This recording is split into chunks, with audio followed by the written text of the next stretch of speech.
আপনি ইসলামী ছাত্র শিবিরকে ফুঁক দিয়ে নেভাতে পারবেন না, অপচেষ্টা করে পারবেন না।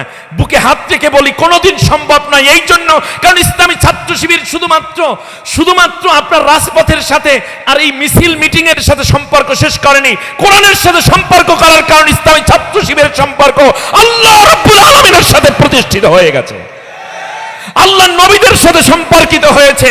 আল্লাহর কোরআনকে যেমন আপনি শেষ করতে পারবেন না, কোরআন যতদিন থাকবে ইসলামী ছাত্র শিবির ততদিন টিকে থাকবে তার আপন মহিমায়। আসসালামু আলাইকুম ওয়া রাহমাতুল্লাহি ওয়া বারাকাতুহু। আলহামদুলিল্লাহিল্লাযী হাদানা লিহাযা ওয়া মা কুন্না লিনাহতাদিয়া লাউলা আন হাদানাল্লাহ। والصلاة والسلام على رسول الله من لا نبي بعده وعلى آله وصحبه أجمعين والذين اتبعهم بإحسان إلى يوم الدين। কোরআন বিতরণ অনুষ্ঠান, কোরআনের জন্য জীবন এবং রক্ত বিতরণকারী শহীদি কাফেলার এই বরকতময় আয়োজন বাংলাদেশের অনন্য বিদ্যাপীঠ ঢাকা কলেজ ইসলামী ছাত্র শিবির শাখা কর্তৃক আয়োজিত আজকের এই মোবারক জলসা প্রাণপ্রিয় সভাপতি ইসলামী ছাত্র শিবির ঢাকা কলেজ শাখার সম্মানিত সভাপতি মুস্তাকিম আহমদ আয়োজিত এই প্রোগ্রামের মধ্যমণি, কোরআনের আলোয় উদ্ভাসিত জীবন গড়ার শপথদীপ্ত কাফেলা ইসলামী ছাত্র শিবিরের সম্মানিত কেন্দ্রীয় সভাপতি, আমার একান্ত ভালোবাসার জায়গা জনাব জাহিদুল ইসলাম, কোরআনের জন্য আল্লাহ তাকে সুস্থতা এবং দীর্ঘ নেক হায়াত দানে কার্যক্রম আরও সুদৃঢ় করার তৌফিক, জ্ঞান এবং হিম্মত দান করুন। আমার সামনে এবং মঞ্চে উপবিষ্ট ইসলামী ছাত্র শিবিরের দায়িত্বশীল এবং আজকের কোরআন পাওয়ার আকাঙ্ক্ষায় বসে থাকা প্রিয় ভাইয়েরা, সাংবাদিক বন্ধুগণ, আমাকে যে বিষয়টি বলা হয়েছে, অনুরোধ করা হয়েছে, কোরআনের আলোকে আমাদের জীবন, বিষয়টি উপরে আমি খুব কম সময়ে তিনটি কথা বলতে হবে। তার কারণ এখানে তিনটে বিষয় আছে। এক নম্বর হচ্ছে কোরআন, দ্বিতীয় হচ্ছে আলো, তৃতীয় হচ্ছে আমাদের জীবন। আমি যদি বলি আমার সাথে একটু শেয়ার করতে হবে, আমাদের এই জীবনটা যিনি তৈরি করেছেন, জীবন যিনি দয়া করে দিয়েছেন, তার নাম কি? যুবকদের আওয়াজ তার একটু বড় হওয়ার কথা। কি? ইয়েস, আল্লাহ। এই জীবন কিভাবে আলোকিত হবে এ কথাও কে বলে দিবেন? আল্লাহ। এখন এই জীবন যিনি দান করেছেন, কিভাবে আলোকিত হবে, কিভাবে দুনিয়ার অন্ধকার জীবন থেকে আমরা আলোর পথে আসতে পারব, সর্বোপরি পরকালে কবর, মিজান, হাসর, পুলসিরতের গহীন অন্ধকার থেকে আমরা জান্নাতের দিকে কিভাবে আলো পাব সে কথাও কে বলে দিবেন? আল্লাহ বলে দিবেন। তাহলে একটু শুরু করি বিষয়টা, যে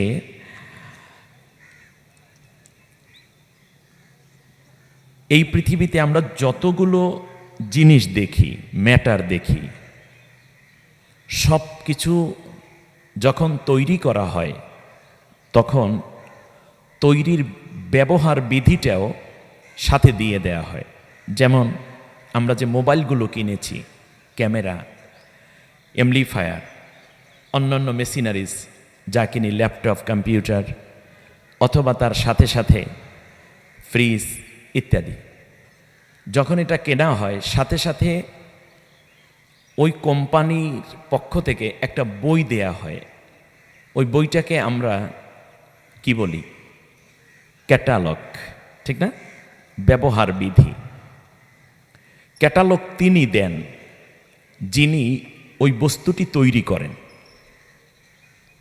আর ওই ক্যাটালগের আলোকে যখন বস্তুটিকে অপারেট করা হয় ব্যবহার করা হয়, সাথে সাথে ওটা থেকে পুরোপুরি উপকার নেওয়া যায়।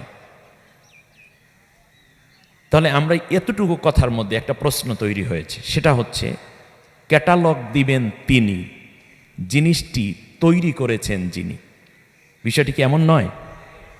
আপনি স্যামসাং কোম্পানির ক্যামেরা মোবাইল কিনেছেন, আপনি কিন্তু নোকিয়া কোম্পানির ক্যাটালগ দিয়ে আপনার স্যামসাং কোম্পানির ডাটা কিংবা এই যতগুলো ফাংশন আছে আপনি কি তা অপারেট করতে পারবেন?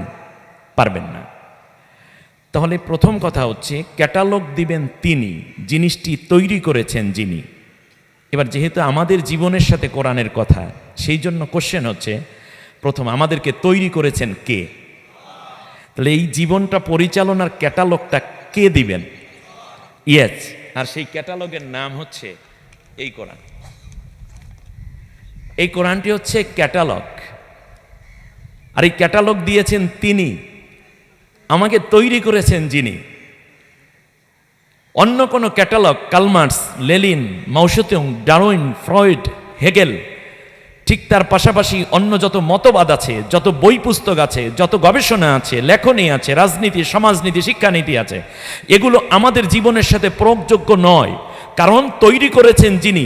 ক্যাটালগ তারটা ফলো করলেই কেবল এখানে কল্যাণ হবে, দুনিয়ায়, ব্যক্তি জীবন, পারিবারিক জীবন, সামাজিক জীবন, রাজনৈতিক জীবন, পরকালীন জীবন।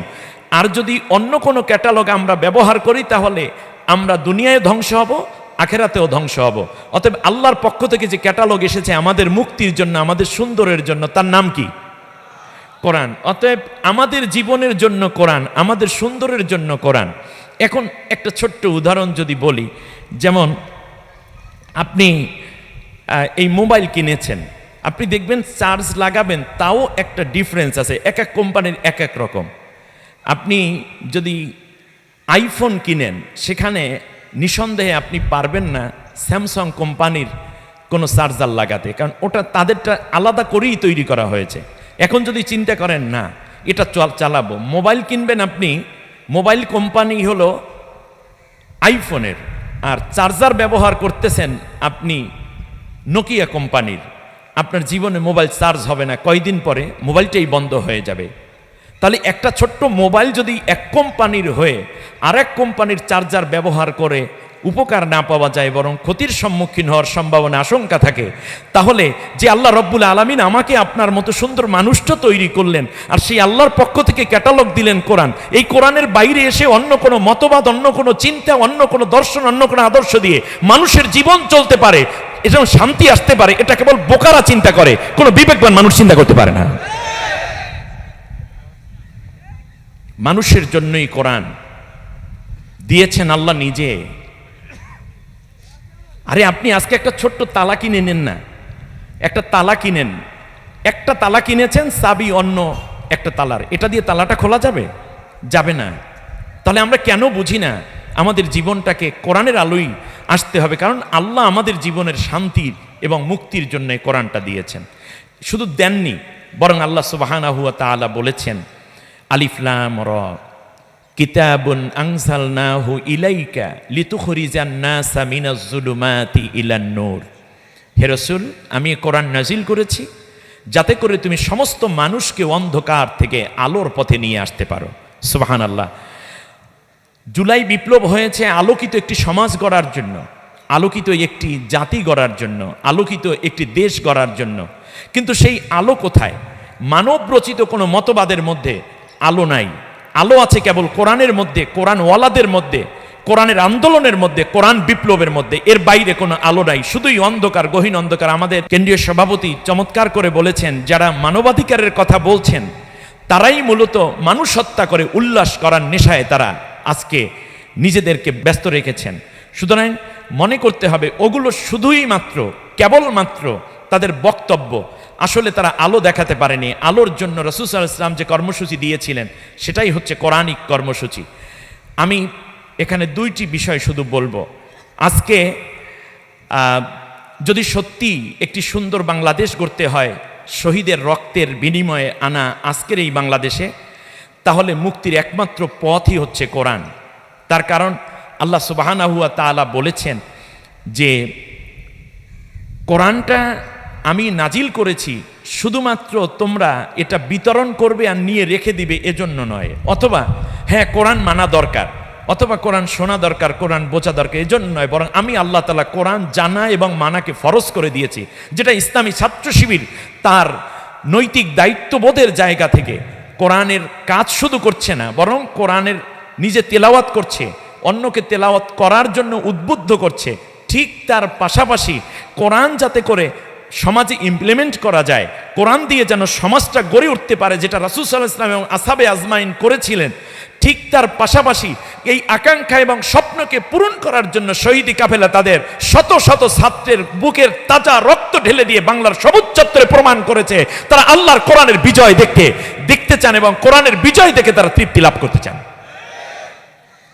আজকে আমি এখানে এসে শুধু কোরআনের একটি প্রোগ্রামে অ্যাটেন্ড করছি, কারণ আমার তো অনেক কোরআনের মাহফিল থাকে, আপনারা জানেন কোরআনের বহু প্রোগ্রাম টেলিভিশনে আছে, ইন্টারন্যাশনালি অনেক প্রোগ্রামে অ্যাটেন্ড করি, কিন্তু আজকের প্রোগ্রাম আমার কাছে পৃথিবীর যে কোনো প্রোগ্রামের চেয়ে আমার জীবনের সেরা প্রোগ্রাম, কারণ আমি এখানে এসে কোরআনের সুঘ্রাণ পাচ্ছি।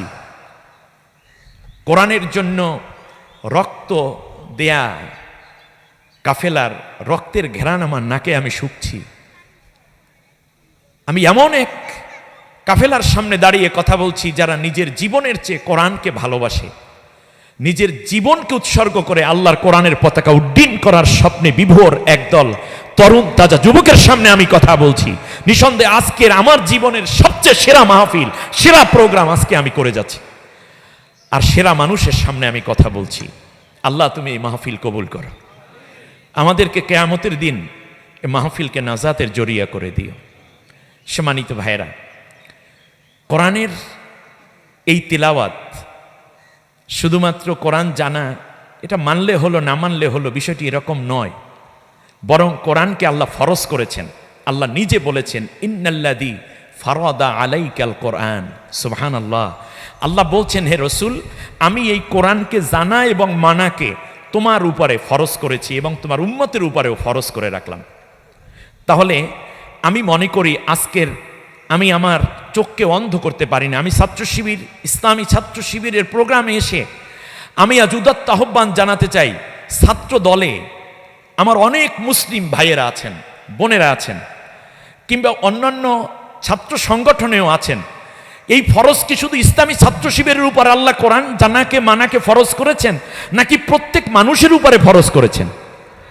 অতএব আমি দেখতে চাই আগামী দিনে এই মাঠ পুরো প্যান্ডেল করে আমার ছাত্র দলের ভাইয়েরাও আল্লাহর কোরআন বিতরণ করছে, আল্লাহর কোরআনে চুমু খাচ্ছে, তারাও কোরআন চর্চা করছে এবং তারাও আল্লাহর কোরআন দিয়ে নিজের জীবনকে গঠন করতেছেন। এই দৃশ্য যেই দিন দেখা হবে, সেই দিন বাংলাদেশ সোনার বাংলায় পরিণত হবে, সেই দিন সত্যিকার অর্থে আমার এই সোনার বাংলা, আমার এই বাংলা পৃথিবীর শ্রেষ্ঠ বাংলায় পরিণত হবে।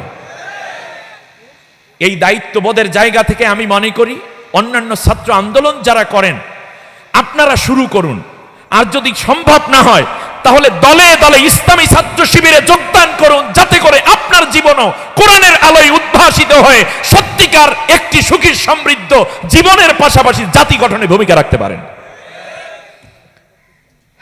আল্লাহ তাআলা কোরআনের কথা শোনার সাথে সাথে কি চমৎকার কথা বলেছেন। পরকালে আমাদের প্রিয় জাহিদুল ইসলাম, আল্লাহ তার নেক হায়াত দান করুন, সুন্দর করে বলেছেন দুনিয়ার জীবনই শেষ নয় প্রোপাগান্ডা, আখেরাতেও জবাব দিতে হবে। আখেরাতে কি জবাব দিবে আল্লাহ সুবহানাহু ওয়া তাআলা বলছেন। আমি তিনটা আয়াত বলবো এখানে। আল্লাহ তাআলা বলছেন ওয়া ইন্নাহু লাযিকরুল লাকা ওয়া লিকাউমিকা ওয়া সাওফা তুসআলুন। হে রাসূল, এই কোরআন সম্বন্ধে তুমি এবং তোমার উম্মত সবাইকে আমি জিজ্ঞাসাবাদ করব। আজকে ছাত্র শিবির খুব সম্ভব ওই আয়াতের জবাবদিহিতার জায়গাটুকু আপনাদেরকে তৈরি করে দিয়েছেন। ছাত্র শিবিরে আসার মাধ্যমে কাল কিয়ামতের ময়দানে আপনি যেন আল্লাহর জিজ্ঞাসার জবাব দিতে পারেন এবং চমৎকার করে যেন সেই জবাবের পূর্ণতা আসতে পারে, সেজন্য ইসলামী ছাত্র শিবির আপনাকে সহযোগিতা করেছে। প্রিয় ভাইয়েরা, আল্লাহ তাআলা বলছেন ফালা নাসআলান্নাল্লাযীনা উরসিলা ইলাইহিম ওয়ালা নাসআলান্নাল মুরসালিন। পরের আয়াতে আল্লাহ তাআলা আরো জোর দিয়ে বলছেন যে নিঃসন্দেহে অবশ্যই আমি তোমাকে এই কোরআন সম্বন্ধে এবং তোমার উম্মতকে নিঃসন্দেহে জিজ্ঞাসাবাদ করবো। লাম তাকিদ নুনে সাকিলা। এরপরে আল্লাহ দুইবার বলেছেন, তৃতীয়বারে আল্লাহর কি এতবার বলা লাগে? এরপরেও আল্লাহ এই জোর তাকিদ বোঝানোর জন্য বলছেন ফাওয়া রব্বিকা লানাস আলান্নাহুম আজমাইন, হে রসুল তোমার আল্লাহর কসম, সুবহানাল্লাহ, আল্লাহ নিজে নিজের কসম খেয়ে বলছেন যে অবশ্যই কোরআন সম্বন্ধে আমি তোমাকে এবং তোমার উম্মতকে অবশ্যই জিজ্ঞাসাবাদ করব। প্রিয় জাহিদ ভাই বলেছেন যে আমরা কোরআন দেই ছাত্রদের হাতে, কিন্তু কোরআনের বদলে কেউ কেউ অস্ত্র দিয়েছে। আজ ছাত্র সমাজকে সিদ্ধান্ত নিতে হবে তারা কি নিবে, অস্ত্র নিবেন না কোরআন নিবেন। তার কারণ কোরআনের মতো এত বড় অস্ত্র পৃথিবীতে আল্লাহ আর দেননি। কোরআন যেখানে, যে হাতে কোরআন উঠবে সেই হাত আল্লাহর হাতে পরিণত হয়ে যায়, সুবহানাল্লাহ। কোরআন যে হাতে উঠবে সেই হাত কোনোদিন মানুষ হত্যার কাজে কিংবা চাঁদাবাজি অথবা দখলদারিত্বের জন্য সন্ত্রাসের কাজে ব্যবহৃত হয় না, বরং সেই হাত সমাজ বিনির্মাণে কাজ করে, সেই হাত অন্যায় রোধ করার জন্য কাজ করে, সেই হাত সোনালী জীবন গঠন করার জন্য কাজ করে। অতএব আমার হাতগুলো হবে এখন থেকে কোরআনের হাত। কোরআনের নিজস্ব একটা পাওয়ার আছে। আল্লাহ বলেছেন লাউ আনজালনা হাদাল কোরআনা আলা জাবালিল লারাআইতাহু খাশিয়াম মুতাসাদ্দিআম মিন খাশিয়াতিল্লাহ, হে রাসূল আমি যদি এই কোরআনকে পাহাড়ের উপর নাজিল করতাম তাহলে তুমি দেখতে কোরআনের অ্যাটমিক পাওয়ারে পাহাড় নিজেই বিগলিত হয়ে যাচ্ছে। অতএব যার ভিতরে কোরআন ঢুকেছে সে কোনোদিন অন্যায়কারী হতে পারে না, যার ভিতরে কোরআন আছে সে কোনোদিন দুর্নীতিবাজ হতে পারে না, যার ভিতরে কোরআন আছে সে কোনোদিন মানুষ্যত্ব এবং মানবতা বিরোধী কাজে লিপ্ত হতে পারে না। যারা আল্লাহর কোরআনের সাথীদের বিরুদ্ধে অন্যায় অপবাদ এবং মানবতা বিরোধী অপরাধের বিভিন্ন অভিযোগ তুলে হাজার রকমের গালিগালাজ করছে, নিঃসন্দেহে তাদের জ্ঞান পাপীর উদাহরণ তারা এই পৃথিবীতে রেখে যাচ্ছে। তার কারণ কোরআন এসেছে মানুষের আলোকিত করার জন্য। অতএব যার ভিতর আলো আছে সে কোনোদিন অন্ধকারের কাজ করতে পারে না। সম্মানিত ভাইয়েরা, আমি দুইটা বিষয়ে আমার জ্ঞানে আল্লাহ যে কোরআনের আয়াতগুলো দিয়েছেন তার থেকে একটি আয়াত তেলাওয়াত করি। আল্লাহ সুবহানাহু ওয়া তাআলা বলেছেন কিয়ামতের ময়দানে শুধু জিজ্ঞাসা করা হবে না, বরং এর সাথে সাথে পানিশমেন্ট আছে। যারা কোরআন পড়ে না, আমি আজকে বাংলাদেশের সর্বোচ্চ বিদ্যাপীঠের অন্যতম একটি প্রতিষ্ঠানের মধ্যে আমি কথা বলছি। আমার প্রিয় ভাইয়েরা, পরকালে এই কোরআনের সাথে যারা থাকবে না তাদের বিরুদ্ধে আল্লাহর নবী নিজে মামলা করবে। দুঃখজনকভাবে আজকে যারা কোরআনের কথা বলেন তাদের বিরুদ্ধে অনেকে মামলা দিয়েছিল। কোরআনের কথা বললে তাদের বিরুদ্ধে মিথ্যে মামলা দাও, আর তুমি কোরআনের পক্ষে না থাকার কারণে নিজে নবীর মামলা হয়ে আসামি হয়ে পৃথিবীতে বাস করছেন এবং কিয়ামতের ময়দানে আল্লাহর সামনে হাজির হতে হবে। শুনুন, আল্লাহ তাআলা সূরা ফুরকানের 30 নম্বর আয়াতে বলেছেন ওয়াকালার রাসূলু ইয়া রাব্বি ইন্না কওমি ইত্তাখাযু হাযাল কুরআনা মাহজুরা। আমি কোনো একটি দলের কথা বলছি না, আমি আল্লাহর কোরআনের কথা বলছি। সম্মানিত ভাইয়েরা, আল্লাহ তাআলা বলছেন কিয়ামতের ময়দানে আল্লাহর সামনে দাঁড়িয়ে আল্লাহর নবী তার উম্মতের বিরুদ্ধে অভিযোগ দাঁড় করে বলবেন, আল্লাহ এই আমার সেই উম্মত যে দুনিয়ার বুকে কোরআন পড়ে নাই, কোরআন বোঝে নাই, কোরআনের আয়াতগুলো খুঁজে নাই, তার ডেস্কে অনেকগুলো বই ছিল, পিএইচডি করার অনেকগুলো গবেষণালব্ধ ছিল বই ছিল, সে বুয়েটে পড়ার কারণে অনেক বই ছিল, তার মেডিকেলে পড়ার জন্য তার অনেক ডাক্তারি বই ছিল, এগুলো থাকবে, কোনো অসুবিধা নাই। কিন্তু আপনি যদি কোরআন না জানেন, কোরআন এবং কোরআনের দৃষ্টিভঙ্গি লালন না করেন, তাহলে আল্লাহ নবী কিয়ামতের দিন বলবে আল্লাহ দুনিয়া এসে অনেক পড়েছে কিন্তু এই কোরআনটা পড়ে নাই, এই কারণে তোমার কাছে আমি আজকে মামলা দায়ের করে দিলাম। ইসলামী ছাত্র শিবির আপনাকে নবীর মামলা থেকে নাম কাটিয়ে দিয়ে আপনাকে জান্নাতি মানুষ হওয়ার রাস্তা একটি সুগম পথ তৈরি করে দিয়েছে। আপনি ইসলামী ছাত্র শিবিরকে ফুঁক দিয়ে নেভাতে পারবেন না, অপচেষ্টা করে পারবেন না। বুকে হাত রেখে বলি কোনোদিন সম্ভব নয়। এই জন্য কারণ ইসলামী ছাত্র শিবির শুধুমাত্র আপনার রাজপথের সাথে আর এই মিছিল মিটিং এর সাথে সম্পর্ক শেষ করেনি, কোরআনের সাথে সম্পর্ক করার কারণ ইসলামী ছাত্র শিবিরের সম্পর্ক আল্লাহ রাব্বুল আলামিনের সাথে প্রতিষ্ঠিত হয়ে গেছে, আল্লাহর নবীদের সাথে সম্পর্কিত হয়েছে। আল্লাহর কোরআনকে যেমন আপনি শেষ করতে পারবেন না, কোরআন যতদিন থাকবে ইসলামী ছাত্র শিবির ততদিন টিকে থাকবে তার আপন মহিমায়। এমন সুন্দর একটি কাফেলাকে আপনি কেন স্বাগত জানাবেন না প্রিয় ভাই, যিনি আপনার হাতে কোরআনটা তুলে দেয়। আল্লাহ নবী আল্লাহ তাআলা বলছেন কিয়ামতের দিন আমার নবী আমার কাছে মামলা করবে উম্মতের বিরুদ্ধে, ওই উম্মত যে কোরআন পড়ে নাই, কোরআন বোঝে নাই। আমি অন্যান্য ছাত্র সংগঠনের ভাইদেরকেও চাই নবীর মামলা থেকে, চার্জশিট থেকে কমপক্ষে নামটা কাটাইয়া নেন। এটা ছাত্র শিবিরে এসে করতে হবে এটা আমি বলছি না, কিন্তু কোরআনটা পড়া তো আপনার উপরে ফরজ, এবং কোরআন না জানলে আপনি নবীর মামলার আসামি হচ্ছেন যেহেতু, সুতরাং কোরআনের কাছে চলে আসেন। ইসলামী ছাত্র শিবির কোরআনের কাজ করে বিদায় এখানে আসলে আপনি কোরআনের পুরো পরিবেশটাই পেয়ে যাবেন, প্যাকেজ প্রোগ্রাম। সুবহানাল্লাহ বলেন। দ্বিতীয় হচ্ছে এই কোরআন নিজেও মামলা করবে। ইয়াকুলুল কোরআনু ইয়া রাব্বাল আলামিন ইন্না আবদাকা হাদা ইত্তেখাদানি মাহজুরা ফাকুদি বাইনি ওয়া বাইনাহু। আল্লাহ গো, এই তো তোমার সেই উম্মত, সেই বান্দা যে দুনিয়া আমাকে পড়ে নাই, অনেক পড়েছিল। দুঃখজনকভাবে আমি যখন ছাত্র জীবনে কোরআন অধ্যয়ন করতাম তখন ইউনিভার্সিটির হলে তল্লাশি করার পর আমাকে কোরআন পাওয়ার অপরাধী মামলা দেওয়া হয়েছিল। যখন জেলের মধ্যে গেলাম তখন চিন্তা করলাম কোরআনে হাফেজ হয়ে যাব, কিন্তু দুর্ভাগ্য এই যে হাফেজ হওয়ার জন্য কমপক্ষে 1.5-2 বছর লাগতো, কিন্তু আমাকে 1.5 বছর রাখে নাই। 3 মাসের মাথায় জামিন হইয়াছে, এই হাফেজি সুযোগ থেকে বাদ হয়েছে। তখন 7 পারা মুখস্থ করেছি, ওই 7 পারাই আছে, সামনে আর সম্ভব হয় না। এর মানে হচ্ছে ওখানে গিয়েও আমি কোরআনকেই বারবার ছুঁয়েছি, কারণ কোরআনকে যে টাচ করে সে তো এখানে টাচ করে না, সে তো লাহ মাহফুজের কোরআনকে টাচ করে। সুবহানাল্লাহ বিহামদি। আপনার এই বিশাল লিংক ইসলামী ছাত্র শিবির আপনার সামনে উপস্থাপন করছে, আপনি এই লিংকে কেন জয়েন হচ্ছেন না? আপনি কেন এই লিংকে জয়েন হচ্ছেন না? এটা আপনার শয়তানের বড় ওয়াসওয়াসা। কিয়ামতের দিন কোরআন বলবে, আল্লাহ এ তোমার সেই বান্দা যে আমাকে পড়ে নাই, আমাকে ধরে নাই, অতএব তার বিরুদ্ধে আমি তোমার কাছে মামলা দায়ের করে দিলাম। ফাকুদি বাইনি ওয়া বাইনাহু, তার এবং আমার মাঝে তুমি আজকে বিচার ফায়সালা করে দাও। আল্লাহ রাব্বুল আলামিন বলবেন, ওয়াল্লাযীনা কাফারু ওয়া কাযযাবু বিআয়াতিনা উলাইকা আসহাবুন নারি হুম ফিহা খালিদুন। রেজাল্ট হয়ে গেছে। প্রিয় ছাত্র ভাইয়েরা, আগামীর বাংলাদেশ আপনারা, প্রিয় বুদ্ধিজীবী, কলামিস্ট, পেশাজীবী, রাজনীতিবিদ, আপনি যেই দল করেন, যেই মত করেন, অন্য কোনো আদর্শ লালন করেন, ওখানে আমি কথা বলতে চাই না, কিন্তু আল্লাহর কোরআনের পক্ষে না থাকলে আপনি নবীর মামলার আসামি, আপনি কোরআনের মামলার আসামি।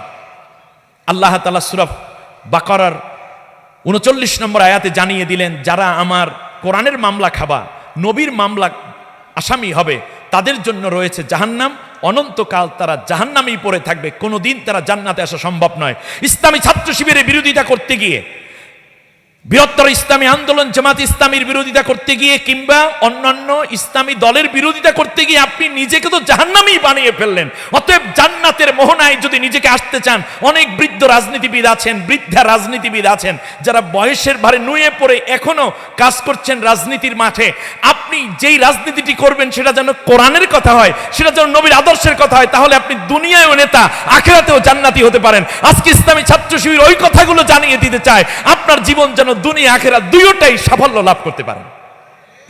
কি চমৎকার! আল্লাহ রাব্বুল আলামিন বলছেন, শুধু এটাই নয়, ওয়ালা ইয়াদখুলুনাল জান্নাতা হাত্তা ইয়ালিজাল জামালু ফি সাম্মিল খিয়াত। তুমি যারা কোরআনের বাইরে চলে গেছো, তারা একটা সুইয়ের ছিদ্রি দিয়ে একটা উট প্রবেশ করা যেমন অসম্ভব। কিসের ছিদ্রি দিয়ে বলেন দেখি?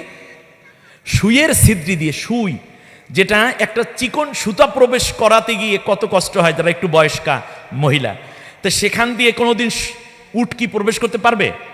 আল্লাহ একটা দ্য মোস্ট ইম্পসিবল বিষয়কে সামনে এনে বান্দাকে উদাহরণ দিয়ে বলছেন যে একটা সুইয়ের ছিদ্রি দিয়ে উট প্রবেশ করা যেমন অসম্ভব, ঠিক তেমনি যারা আমার কোরআনের সাথে জীবন মেলাতে পারেনি, যাদের কর্মসূচি 24 ঘন্টা কর্মসূচিতে কোরআন অধ্যয়ন নাই, কোরআনের দার্স নাই, কোরআন তিলাওয়াত নাই, কোরআন নিয়ে তাদাব্বুর নাই, গবেষণা নাই, কোরআনের পক্ষে স্লোগান নাই, কোরআনের আন্দোলন নাই, কোরআন বিজয়ের স্বপ্ন নাই, ওই মানুষগুলো জান্নাতে যাওয়া তেমন অসম্ভব, একটা সুয়ের ছিদ্রি দিয়ে একটা উট প্রবেশ করা যেমন অসম্ভব। সম্মানিত ভাইরা, ছাত্র শিবির কোরআনকে ধরেছে আর কোরআন বিজয়ের জন্য শপথবদ্ধ। আমরা কি পারি না আমাদের এই জীবনটাকে কোরআন দিয়ে সাজাতে? মানুষগুলো আফসোস করে বলবে, আল্লাহ আমার তো জীবনে আরো নেক ছিল। খুব ভালো করে বুঝেন কি একটা চমৎকার কথা তারা বলবে, আমার তো আরো নেকি ছিল, আমি মসজিদ গড়েছি, মাদ্রাসা বানিয়েছি, ছাত্র জীবনে টিফিনের পয়সা ভিক্ষুককে দিয়েছি। আল্লাহ বলবেন, সব আমি দেখেছি। সুবহানাল্লাহ বলেন। সব আমি দেখেছি। টিউশনি করেও তুমি তোমার মা বাবাকে টাকা দিয়েছো, সেটা আমি দেখেছি, কিন্তু তোমার আমল আমি কবুল করব না, এই জন্য যেহেতু তুমি কোরআনের সাথে ছিলে না। আনতাহাবাতা আমালুহুম হাল ইউজুসাউনা ইল্লা মা কানু ইয়ামালুন। আল্লাহ তাআলা প্রশ্ন করছেন, আমি আল্লাহ তোমার জীবনে সব আমল বাদ করে দেব এজন্য যেহেতু তুমি কোরআনের সাথে সম্পর্ক রাখো না। কারণ তোমার চেয়ে অনেক বেশি চ্যারিটি এবং সোশ্যাল ওয়ার্কে অনেক অমুসলিমরাও জড়িত আছে। অনেক খুনিরাও দেখবেন অনেক সময় বড় বড় ভালো ভালো কাজ করার কথা বলে, যেমন অনেক দেখলে মনে হয় দরবেশ হয়ে গেছে, এরকম অনেক নেক কাজ করতে করতে মনে হয় যেন দরবেশ হয়েই গেছে, কিন্তু দুনিয়ার মানুষের অনেক ক্ষতি করে গেছে, কোরআনের পক্ষে থাকে নাই। এরকম জিনিস তো আমরা বাংলাদেশেও দেখতে পাই, ঠিক না বলেন? যেই কথাটা আমি বলতে চাচ্ছি সেটা হচ্ছে, তখন তারা বলবে আমার তো জীবনে অনেক নেকি আছে, সেইগুলো কোথায়? আল্লাহর বক্তব্যে স্পষ্ট, তোমার জীবনের সব নেকি আমি কবুল করব তখন কোরআনের সাথে তোমার জীবন মিলবে যখন। যেহেতু কোরআনের সাথে তোমার জীবনের কোনো সম্পর্ক ছিল না, এই কারণে আমি তোমার জীবনের সব আমল বাদ করে দিয়েছি। প্রিয় ছাত্র ভাইয়েরা, আপনারা পরীক্ষা দেন, পরীক্ষার হলের যে পেপারটা যখন জমা দেন লিখে, তারপরে আপনি দেখবেন ওখানে যিনি গার্ড থাকেন অথবা হল সচিব থাকেন, তার একটা সিগনেচার থাকে না উপরে। এই সিগনেচার যদি না দেন ততক্ষণ পর্যন্ত আপনার পেপার কি আসলে মার্কস আসবে তাতে?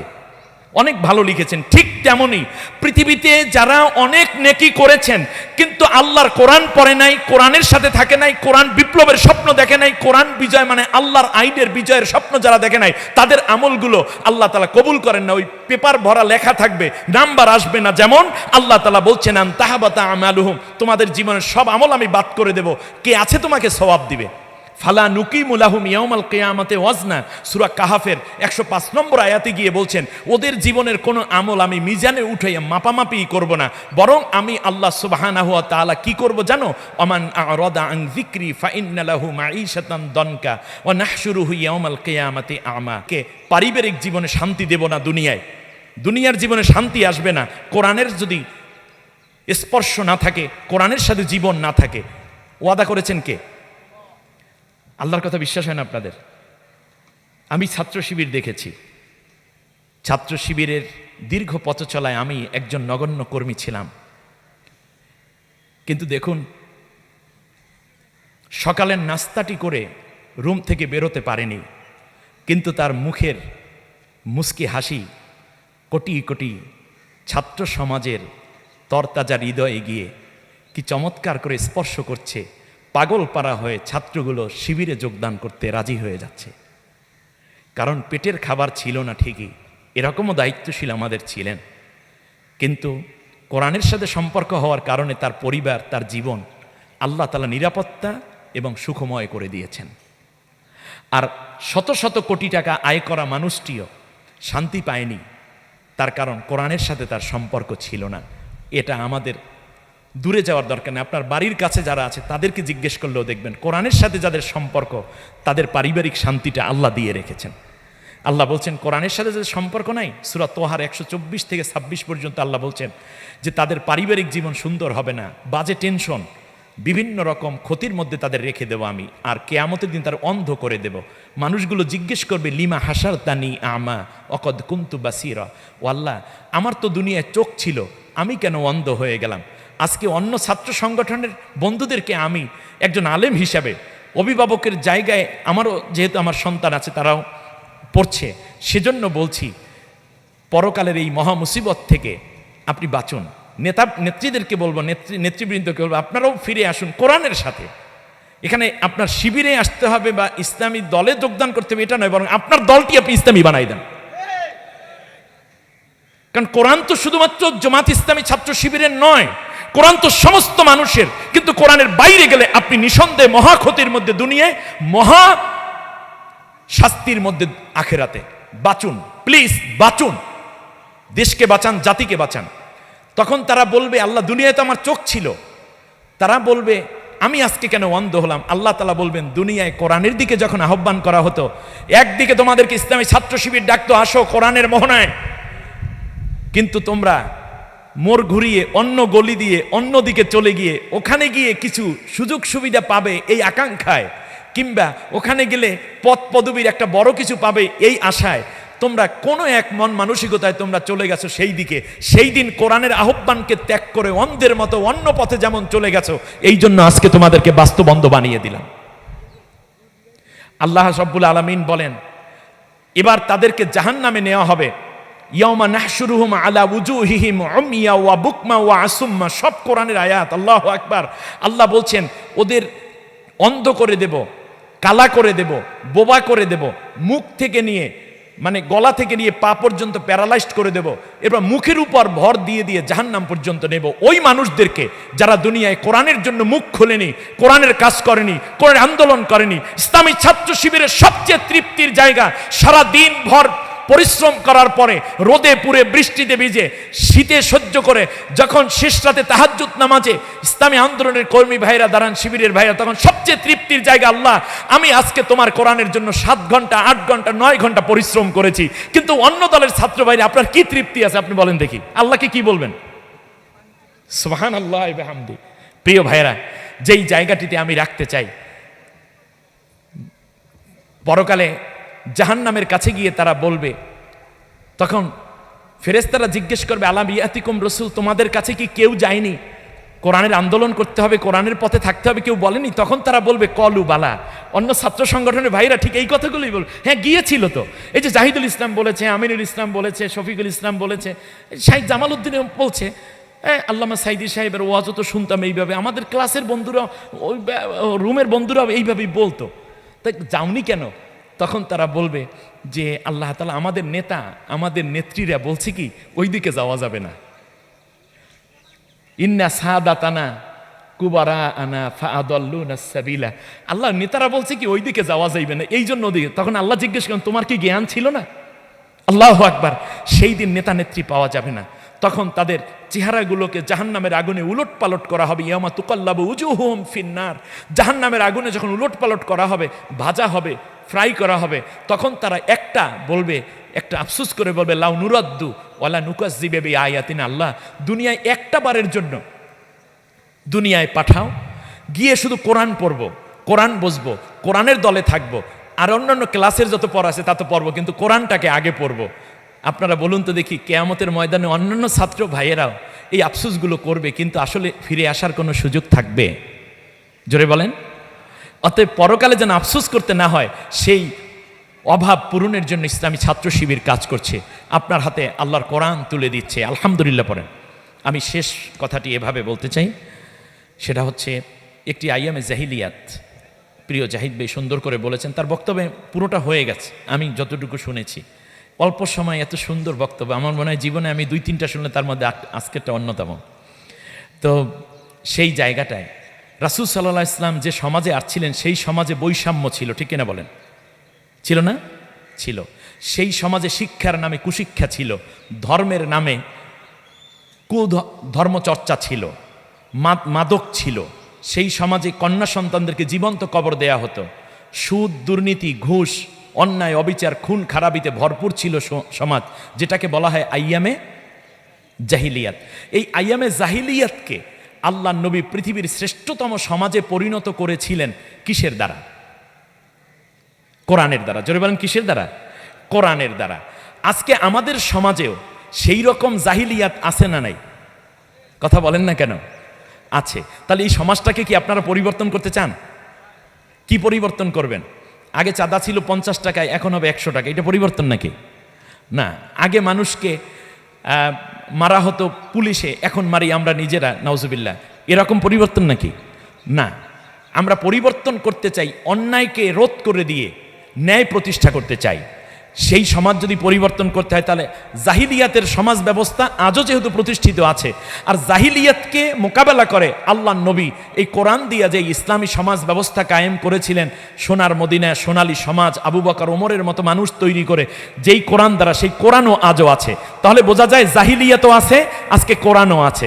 অতএব যদি কাঙ্ক্ষিত সমাজ বিনির্মাণ করতে চান, কাঙ্ক্ষিত সোনালী মানুষ হতে চান, কাঙ্ক্ষিত জান্নাতি মানুষ হতে চাই, তাহলে আমাদেরকে একটি কাজে নিজেদেরকে অবশ্যই সম্পৃক্ত করতে হবে, তা হচ্ছে কোরআন আছে যেখানে, আমি থাকবো সেখানে। ঠিক না বলেন? অতএব কোরআনের আহ্বানে সাড়া দিতে হবে। আল্লাহর কোরআনকে আমাদের জীবনে ধারণ করতে হবে, আর কোরআনের সাথে যেই জীবন, সেই জীবন জান্নাতি জীবন।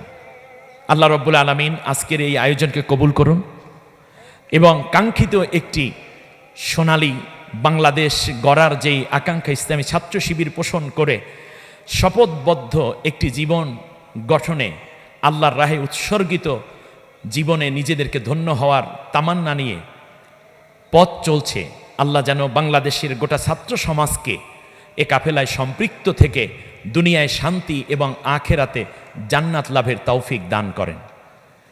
আল্লাহ রব্বুল আলামিন আজকের এই প্রোগ্রামকে কবুল করুন।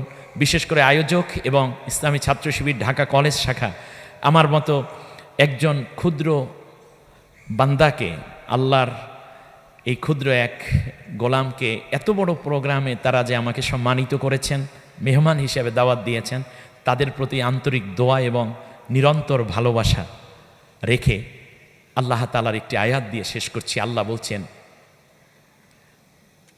ফাইম্মা ইয়াতিয়ান্নাকুম মিন্নি হুদা ফামান তাবিআ হুদায়া ফালা খাউফুন আলাইহিম ওয়ালা হুম ইয়াহজানুন।